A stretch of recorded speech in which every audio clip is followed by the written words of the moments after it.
Je vais donner la parole à Jean-Marc Dancy. Donc, Jean-Marc est un des cofondateurs de l'écosystème Darwin à Bordeaux. Il va venir nous parler un peu de son expérience et de sa réflexion pour lancer cette réflexion sur l'innovation et la ville frugale. À toi, Jean-Marc. Merci beaucoup. Merci de m'avoir invité pour témoigner. C'est vrai que je me sens quand même un petit peu un bébé indigo en tant que cofondateur de Darwin, mais aussi par rapport à les convictions écolo qui ont été forgées à votre contact, et je voudrais vraiment vous en remercier parce qu'elles nous ont été extrêmement utiles. Vous avez été présent, Indigo, dans nos premiers pas, quand on a imaginé ce lieu qui est devenu quelque chose d'assez rayonnant aujourd'hui, dont je vous expliquer quelques fondamentaux dans quelques minutes. Et vous avez une part de la paternité aussi, Indigo, même si ça ne s'est pas toujours traduit en monnaie sonnante et trébuchante, hein, j'en ai bien conscience. Mais en tout cas, philosophiquement, je crois qu'on est sur la même longueur d'onde, et notamment, vous citiez un certain nombre de résultats dans lesquels je me retrouve aussi quand je fais un petit benchmark, et puis cette notion d'entreprise laboratoire. Nous, on se vit vraiment comme ça aussi, essayer d'inventer si ce n'est la ville de demain, ou la société dont on rêve ou dont on aimerait faire partie, et le vivre concrètement, au-delà des mots, au-delà des incantations, mais l'expérimenter au quotidien. C'est ce qui est devenu Darwin depuis maintenant 10 ans. On fête le week-end prochain nos 10 ans de projet qui nous ont mené de la petite graine de l'idée jusqu'à ce que c'est devenu sur 4 hectares à Bordeaux. C'est pas facile pour moi d'intervenir à Marseille le lendemain d'un match où on a encore conservé le titre de ce derby. Voilà, c'est pour la petite blagounette de départ. Mais je suis très heureux quand même de venir ici, c'est toujours un plaisir, et de constater comment les villes évoluent. En ce qui concerne Bordeaux, on pourra peut-être y revenir, je ne suis pas sûr qu'elle évolue toujours dans le bon sens. En tout cas, on a aussi, je crois, un rôle en tant qu'acteur de terrain, convaincu de nos principes d'action et de nos valeurs. Je crois qu'un rôle aussi militant qu'on revendique très fortement à Darwin et qui nous a fait construire ce dont je vais vous parler aujourd'hui, et qui doit illustrer, je crois, le débat de ce soir, même si on en est un modeste exemple et contributeur. Très rapidement, bon, moi je vais te faire un petit signe comme ça à chaque fois, merci de m'aider. On se trouve à Bordeaux, donc certains connaissent un peu cette ville, une rive droite totalement abandonnée pendant des décennies, en tout cas où se situaient des activités polluantes, industrielles, militaires, ferroviaires. Ici vous voyez la caserne Niel dans laquelle nous avons investi les premiers bâtiments. Ces bâtiments étaient très défraîchis, on en voit quelques images. Tu peux passer, oui, vas-y. Voilà quelques images assez majestueux, abandonnés par l'armée, pas gardiennés, contrairement à ce qu'a fait Paris avec les grands voisins notamment. Vous connaissez peut-être cette initiative. Eh bien à Bordeaux, stop, ils avaient décidé de ne rien en faire, donc ça s'est laissé très rapidement, resté très longtemps à l'abandon, pillé, squatté, détruit, et le foncier patrimonial s'est très rapidement abîmé. Lorsqu'on arrivait avec mon associé, tous les deux, avec une idée en tête, celle que je vous décrivais, à savoir construire un lieu dans lequel la plupart de nos valeurs et envies s'incarnent, on a eu tout de suite un coup de cœur pour cet endroit-là, et on a un peu navigué, été, je crois, malicieux en tout cas, pour l'acquérir, dans le cadre d'une très longue négociation avec Alain Juppé et Vincent Feltès, qui était son homologue président de la métropole. Et on a démarré un chantier sans du tout savoir ce que ça voulait dire. Nous, on était des communicants à l'origine, on n'était ni architecte, ni urbaniste, ni bureau d'études environnementales, mais on n'avait ni même gestionnaire de resto qu'on est devenu, ni même brasseur qu'on est devenu, ni même gérant de skatepark ou agriculteur urbain, autant de choses qu'on fait aujourd'hui. On avait juste des convictions, des valeurs qui étaient, si je peux dire, résumées en 3 axes. Premier axe, la volonté de créer un lieu où s'incarne pleinement l'économie coopérative, collaborative. On en avait marre en tant qu'entrepreneur d'être tout le temps et constamment en concurrence les uns avec les autres. On voulait créer un écosystème où puissent se tisser des projets communs, où puissent se faire des mutualisations, des partages, des solidarités, des entraides, et le faire au-delà de notre statut d'entrepreneur, et donc le faire avec la société civile, avec les associations, avec les citoyens, avec les riverains qui avaient envie eux aussi d'inventer un autre futur. Donc c'est ce qu'on a placé comme axe fondamental, et on voulait le faire en ayant une très grosse conscience également de notre responsabilité environnementale, conscient qu'économie et écologie ne sont pas compatibles, du moins c'est notre point de vue, et qu'on peut juste faire moins pire, mais tant qu'à faire moins pire, autant faire le plus possible, le mieux possible, et pousser les curseurs, je dirais, de la transition écologique le plus loin sur tous les impacts que nous pouvons générer en tant qu'exploitant, maître d'ouvrage d'un lieu comme celui-ci, donc qui est aujourd'hui présent sur 4 hectares d'anciennes friches urbaines. Et donc on a beaucoup travaillé avec Indico sur ce sujet-là, et on a tout de suite déterminé les valeurs fondamentales qui nous tenaient à cœur, et notamment celle de sobriété, qui était au cœur de l'approche et qu'on a voulu décliner. J'y reviendrai sur chacun des axes, depuis la rénovation jusqu'à l'exploitation du site et aujourd'hui à son développement. Et enfin, troisième axe, j'ai parlé de coopération, de transition. Le dernier axe, c'était un axe qui touchait plus à la redistribution, à la création de valeur sur le territoire. On voulait surtout pas être un lieu auto-centré, auto-satisfait, dans l'entre-soi, entre bobos, si j'ose dire, mais qui profite au territoire et qui puisse être un levier, un déclencheur de transition, quelle qu'elle soit, en soutenant, en aidant, en boostant des acteurs qui se reconnaissaient dans nos valeurs et qui avaient envie de fonctionner en interrelation avec ce site. Donc ceci étant posé, on s'est mis, alors ça s'est pas posé tout de suite, ça s'est bien sûr construit au fil du temps, on a rénové ce lieu avec tous ses futurs usagers. J'ai entendu dans le discours, c'est Bernard qui disait ça, je crois qu'il vaut mieux avoir des occupants éco-responsables d'un lieu plutôt qu'un bâtiment bien conçu et bien isolé. C'est tout à fait juste, c'est bien les usagers, les occupants, ceux qui vivent un lieu qui en font la valeur et notamment la valeur écologique. Et on a beaucoup bossé avec les futurs usagers de ce lieu, avec les riverains, aussi avec les ouvriers, même si c'est plus anecdotique, pour concevoir un endroit où des principes d'action soient partagés dès la conception, et vraiment cette démarche bottom-up qui vient du terrain était très importante. On ne s'est pas laissé raconter la suite par nos archis, par les urbanistes de la ville, par les politiques et les élus qui ont tous voulu à un moment donné avoir une emprise sur ce projet. On est resté très droit dans nos bottes par rapport à ça, si j'ose dire, petit clin d'œil à Juppé, pour faire en sorte qu'on adhère et qu'on soit toujours fidèle à tous les ingrédients et les principes d'action que les co-concepteurs de cet endroit, collectivement, ont voulu y placer. Et donc on a créé un lieu hybride, fondamentalement mixte, réversible, mutable, dans lequel une très grande diversité d'acteurs travaillent, s'amusent, font la fête, produisent, récupèrent, enfin les termes sont très nombreux. Je vais donc égrener un certain nombre d'activités qui s'y passent, notamment la première d'entre elles, sur ces anciens bâtiments donc patrimoniaux, tu peux y aller, des activités de bureaux, vous voyez à chaque fois des meubles là, qui sont récupérés, tout est à l'avenant. Alors, par exemple, l'aménagement de ce site se fait à partir de matériaux récupérés systématiquement, mais sans nier la dimension esthétique qui pour nous est très importante pour donner envie, de l'attractivité, du plaisir à travailler. On peut continuer, on récupère ces sources. Contrairement aux apparences, ce n'est pas des planches neuves, c'est des planches récupérées d'un ouvrage d'art qui avait été exposé au Centre d'art contemporain de Bordeaux, qu'on a récupéré et ensuite refaçonné pour faire dans nos ateliers sur site des meubles. Et on a aujourd'hui 250 entreprises qui travaillent sur site, principalement des coworkers, mais également des TPE, des PME, dans les économies vertes et créatives, qui collaborent, c'est pas un vain mot, qui partagent des informations, qui mutualisent des projets, qui s'entraident régulièrement, et qui sont tous dans des activités qui sont souvent en synergie, donc ce qui permet plein de choses. On héberge également une pépinière d'entreprise dans ces lieux, ce qui permet à des jeunes entrepreneurs moins aguerris de se confronter à l'expérience de plus anciens. On a d'ailleurs accueilli cet équipement qui est un équipement public de la ville de Bordeaux dans nos locaux et créer ces porosités avec le reste de l'écosystème. On a voulu bien sûr faire ça dans le plus grand respect de l'environnement, comme je le disais. Ce que vous voyez ici, c'est un outil qu'on a développé et qui nous permet de monitorer les impacts écologiques des occupants du bâtiment en termes de consommation d'énergie, de recyclage de matériaux, de mobilité, de vie collective ou de changement climatique. C'est le seul outil numérique que nous ayons développé. On parle de low-tech, c'est le thème de cette conférence, ou en tout cas de cette intervention et cette table ronde qui suivra. On croit beaucoup dans la vertu de la débrouille, du système D, de la récupération, et on utilise que très parcimonieusement les outils numériques, même s'ils sont utiles bien sûr pour échanger, communiquer, voire rendre compte des performances, mais on dose ça avec beaucoup aussi de démerde, comme je dis souvent, parce que c'est ce qui nous semble être le plus durable à terme. Quand l'énergie fera défaut ou les ressources viendront à manquer, ce genre d'outil ne fonctionnera plus en tout cas, mais par contre l'autonomie qu'on aura acquise, je dirais, à faire son potager ou réparer son vélo sera beaucoup plus utile.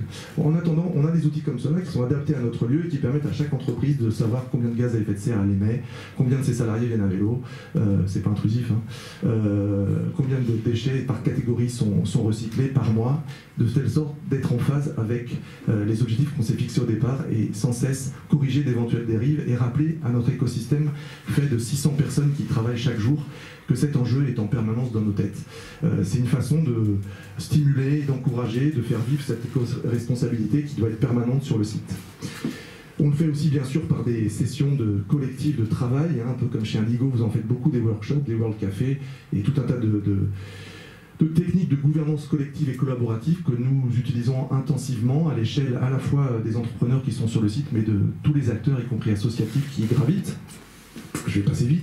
On a des outils qu'on a montés nous-mêmes, qui faisaient défaut, qui permettent de créer du lien et du service dans l'écosystème, notamment une conciergerie solidaire, qui aujourd'hui se développe partout en France, mais qui est née chez nous et qui, dans le cadre de l'économie sociale et solidaire, fournit des services aux entreprises de facility management. C'est eux qui gèrent notre bâtiment, en tout cas pour tous ces aspects de service et de suivi de l'énergie notamment, mais aussi qui fournissent des services de proximité aux occupants du lieu. Tout ça en développant des parcours d'insertion au travers des prestataires qu'ils recrutent, qu'ils font travailler ou de leurs propres salariés. On a aussi voulu développer des commerces et des services sur le bâtiment. On a créé un resto qui est devenu le plus grand resto bio de France. On sert 150 000 repas par an, soit 12 000 par mois, ce qui est colossal, ce qui nous a permis de structurer toute une filière du bio en région, de la conforter, de la consolider, de faire en sorte que les cuisiniers, les chefs de rang, les serveurs soient de plus en plus fléchés aussi et matures sur ces sujets-là, ce qui est rarement le cas. On a beaucoup de mal à trouver un bon chef bio, parce que tout simplement le matin même, quand il lui manque des œufs ou qu'il doit chercher des lardons, c'est pas chez Métro qu'il doit aller, mais c'est avoir anticipé ça en se fournissant auprès d'agriculteurs paysans et de coopératives locales.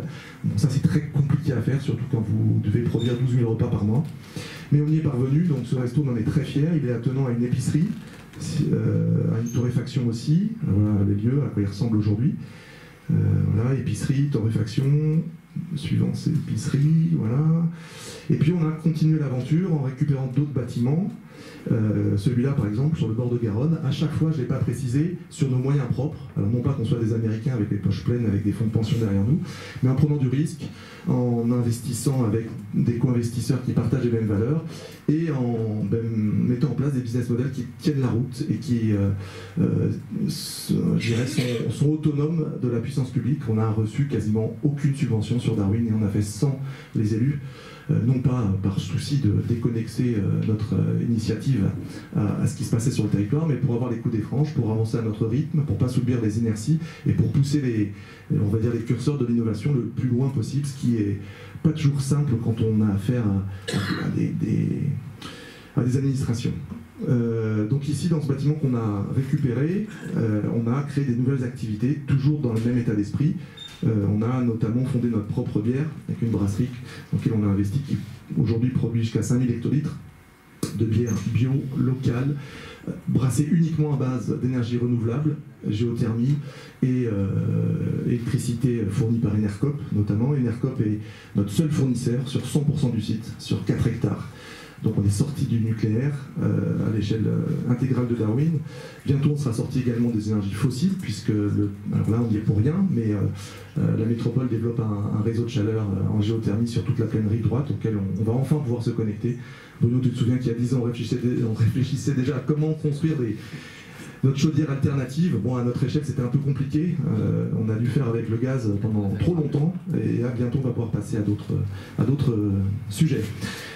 On a déployé aussi notre initiative sur une guinguette qui est attenante à notre lieu, tiens, la photo est plutôt moche, et on a développé, où on s'est approprié une monnaie locale alternative qui est la miel, la monnaie d'intérêt économique local, qui est arrivée à Bordeaux, créée à Libourne, arrivée à Bordeaux par le cheval de Troie que constitue Darwin et qui est aujourd'hui utilisable dans tout notre écosystème et qui a permis de développer son réseau sur Bordeaux. Maintenant, une cinquantaine de commerçants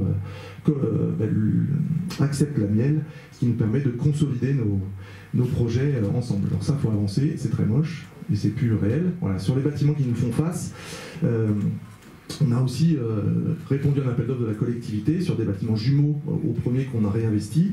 Et sur ces bâtiments, on va enfin recevoir notre permis de construire 3 ans après avoir gagné l'appel d'offres qui nous avait opposé à Vinci. Donc c'est notre petit Notre-Dame-des-Landes à nous. Et on a donc 9000 m² nouveaux à investir aujourd'hui, uniquement sur nos fonds propres et sur de l'emprunt également. Et on va développer des nouveaux coworking, des Fab Labs, une fabrique artistique et culturelle et une auberge de jeunesse, avec toujours cet esprit de mutualisation, de service, de partage et de frugalité, puisque systématiquement on veille à ce que la sobriété de ces bâtiments ne nécessite pas des systèmes ou le recours à des énergies trop massivement.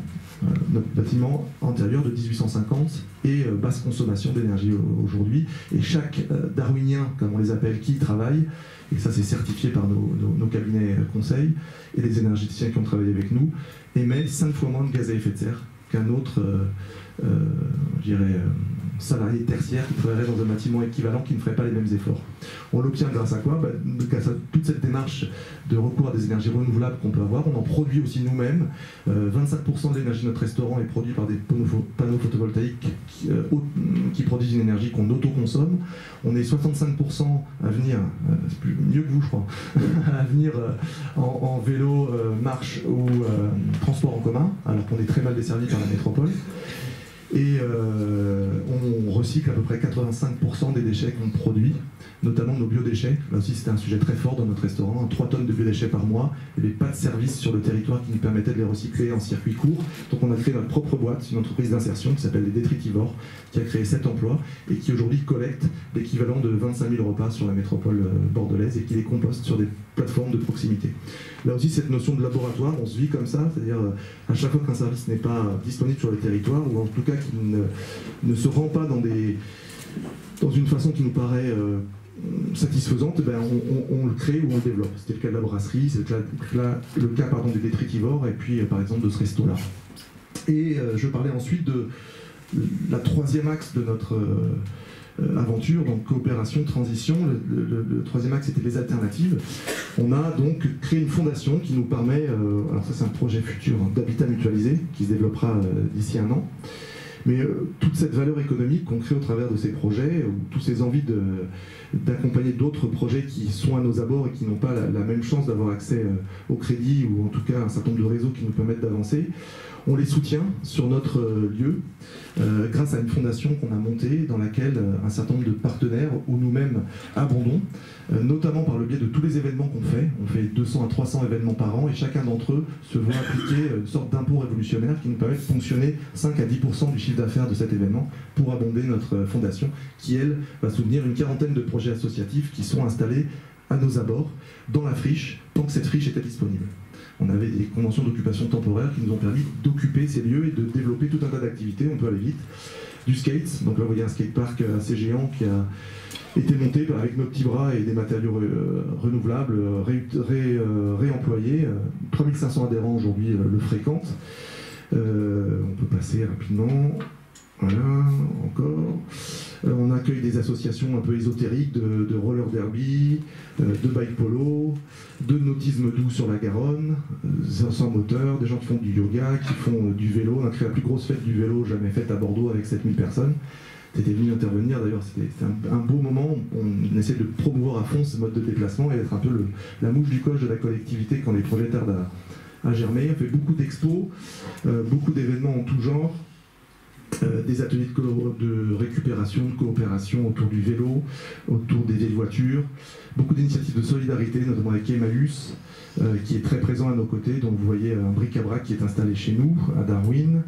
On a également récupéré ces tétrodons, qui sont des anciens modules qui étaient utilisés dans les villages vacances-famille, du moins à Lège-Cap-Ferret. On en a récupéré une quarantaine et on a installé un village d'accueil de migrants à Darwin qui, pendant 3 ans, a hébergé plusieurs familles venant de Syrie ou d'ailleurs, et puis de SDF locaux. On fait des opérations caritatives ou de solidarité, comme ici des vide dressing ou de salon Emmaüs, qui aura lieu d'ailleurs le week-end prochain à Bordeaux, pour collecter ces fonds et redistribuer un certain nombre de produits et services.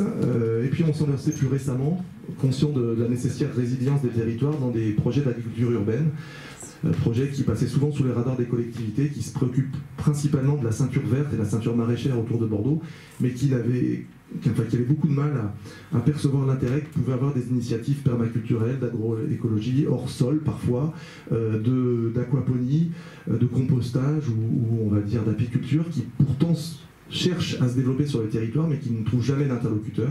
Donc on a créé un incubateur qui s'appelle la ZOE, la zone d'agriculture urbaine expérimentale, et qui a permis de pousser un certain nombre de projets comme ceux que vous voyez défiler ici, qui parfois sont devenus des vrais opérateurs économiques maintenant sur le territoire et qui travaillent avec des promoteurs qui utilisent leurs services, comme c'est le cas de notamment Permaqua qui développe des systèmes aquaponiques pour un certain nombre de promoteurs. Donc Darwin est aussi un lieu de débat d'idées, de démocratie locale, de participation. On fait beaucoup de conférences, de rencontres, de débats. Ici c'était avec Juppé, là avec Paul Watson qui protège les océans, vous le connaissez peut-être, un activiste assez réputé. On peut circuler, c'est juste peut-être en guise d'exemple, Pascal Pic qui réfléchit pas mal sur la résilience des organisations, Hubert Reeves, Ségolène Royal. On s'est payé le luxe de créer notre propre festival, puisqu'on fait beaucoup de fêtes, de concerts, en essayant de sensibiliser les artistes et le public à toutes ces questions qui nous touchent tous. Voilà, on peut avancer. On a créé notre propre festival récemment qui s'appelle Climax, voilà, qui est la 3e édition. On a réuni 33 000 personnes en septembre dernier à Bordeaux sur une thématique d'un festival consacré au changement climatique.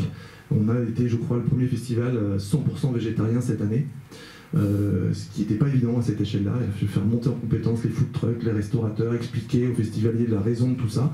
On a chaque année une thématique. Cette année, c'était l'alimentation responsable. Donc on parlait aussi de conditions animales, on parlait de l'émission de gaz à effet de serre liée à une alimentation carnée. Donc on a voulu être cohérent à fond. C'est ce qu'on essaye de faire systématiquement à Darwin et de pousser justement les curseurs, comme je dis souvent, le plus loin possible. Voilà, aujourd'hui, on est dans une dynamique un peu... Voilà, on peut montrer le dernier... C'est une de nos mobilisations avec Edgar Morin et Marion Cotillard qui nous avait rejoint pour le final de ce festival. Et aujourd'hui, on essaime cette philosophie bottom-up, frugale, participative, de transition, qui aujourd'hui se développe sur 4 hectares d'anciennes casernes à Bordeaux, sur des fonds exclusivement privés. On essaye de l'essaimer ailleurs, grâce à un fonds d'investissement qui nous a rejoints, qui nous met à disposition des moyens pour dupliquer, ou en tout cas essaimer cette opération. On a des projets, d'autres projets à Bordeaux, sur des thématiques différentes. Un tiers-lieu dédié à la gastronomie et à l'agriculture urbaine.